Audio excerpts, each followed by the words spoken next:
Hello, this is Black Girl Politics, 1991, and I'm coming to you with a book review. The book is called Too Heavy a Load. It is written by Deborah Gray White.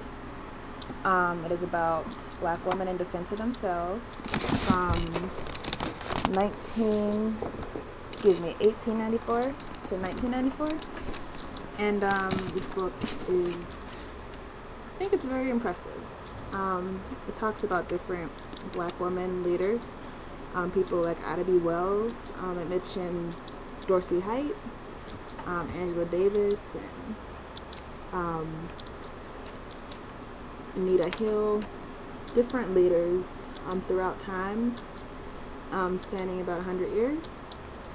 And the big focus of the book is it talks about women's movements, black women's movements that happened through history.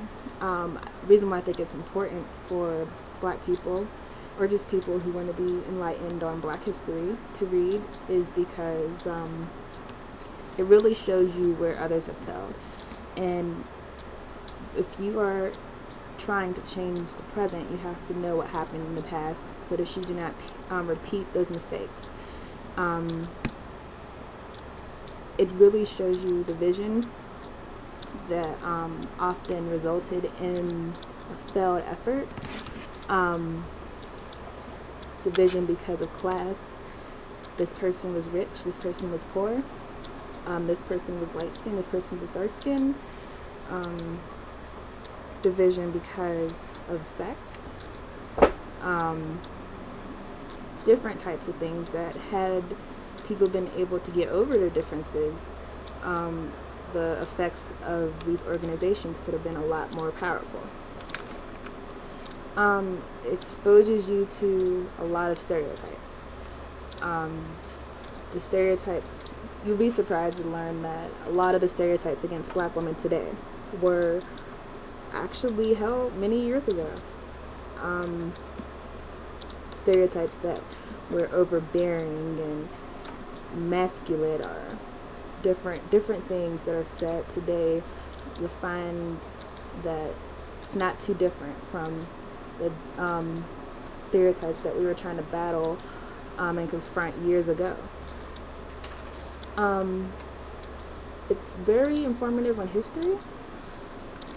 You can learn about the welfare was a really big one for me. That's one thing I didn't really know about.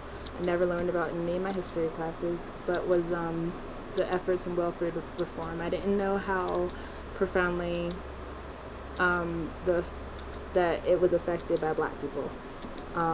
But you learn about the struggle for welfare. You can learn about Martin Luther King's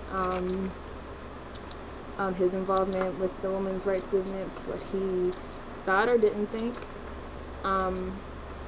Different things, so many different things inside of black history inside of this book, but those are just two that stood out to me. But overall, I wanted to give this book 4.5 stars out of 5.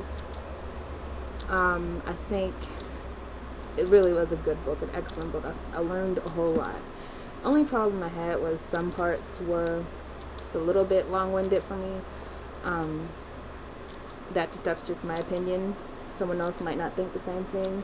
But for me, I don't like things to drag out and be more than I think it has to be to get a point across. And that was just only in some parts that I just felt that way, but that's the only problem I really found. And I'm really happy I read this book because I'm about to read another one of Deborah Gray White's books, Aren't I a Woman, for my African American history class. And it gave me, I think, a good way to get into African American history and African American women history. So I really do recommend this book. And if you've read this book or other books that you think relate to similar to this class, you should comment and leave comments and suggestions of your own. But thank you for listening.